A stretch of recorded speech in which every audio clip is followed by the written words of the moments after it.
नमस्कार दोस्तों, एक छोटी सी मोटिवेशनल कहानी। एक छोटे से खेत में एक जवान लड़का और उसका दादा मिट्टी खोद रहे थे। वे मिट्टी को पलट रहे थे, उसके गांठों को तोड़ रहे थे ताकि उस वर्ष की बुआई के लिए अच्छे से तैयार हो सके।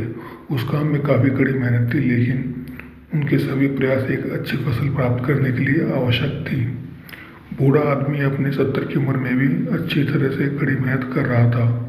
हाँ, थकान से वो काफ़ी हद तक काँप रहा था। हर प्रहार के जोर से उसके माथे से पसीना टपकता था, लेकिन फिर भी वह शिकायत नहीं कर रहा था।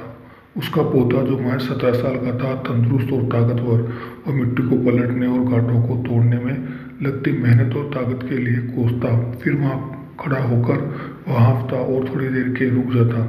थोड़ा आराम करने के बाद एक बार फिर से काम शुरू करने से फिर शिकायत करता।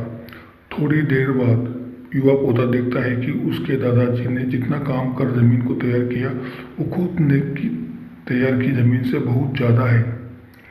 दादाजी, जब आप इतने बूढ़े हो फिर भी अपने मुझसे इतना अधिक काम कैसे किया? पोता अपने दादाजी से पूछता है। दादाजी ने उसे जो जवाब दिया, उसकी उसे उम्मीद नहीं थी। जब किसी काम को मुश्किल मानते हैं और उसे के बारे में ज़्यादा सोचते हैं तो सच में मुश्किल हो जाता है, और हम बिना सोचे जब उसे करते हैं और करते ही रहते हैं तो वो आसान हो जाता है। पोता थोड़ा अचंभित हो जाता है, इसलिए दादाजी अपनी बात जारी रखते हैं। जब हम अपना समय यह सोचने में बिताते हैं कि कोई काम कितना कठिन है और अभी कितना सारा बाकी है, तब हमारा मन बहाना बनाने लगता है। जब हम तय किए काम के बारे में ज़्यादा सोचते हैं और अपने दिमाग को नकारात्मक विचारों पर ध्यान केंद्रित करने की अनुमति देते हैं, तो आपकी गति का उस काम को करने के लिए अपने आप धीमी हो जाती है। अगर आपको किसी भी काम के दौरान सकारात्मकता बनाए रखना चाहते हैं तो आपको तुरंत उस काम को शुरू करना चाहिए।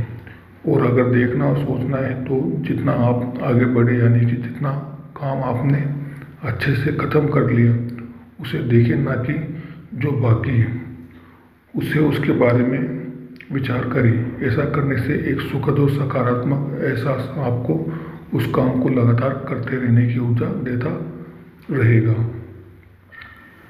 दोस्तों, ये वीडियो एक छोटी सी मोटिवेशनल कहानी थी, एक किसान और उसके पोते की। आपको कैसे लगी ये हमें कमेंट करके बताएं, और हमारे चैनल को सब्सक्राइब करें, शेयर करें, और यहाँ तक आपने जो वीडियो देखा उसके लिए धन्यवाद।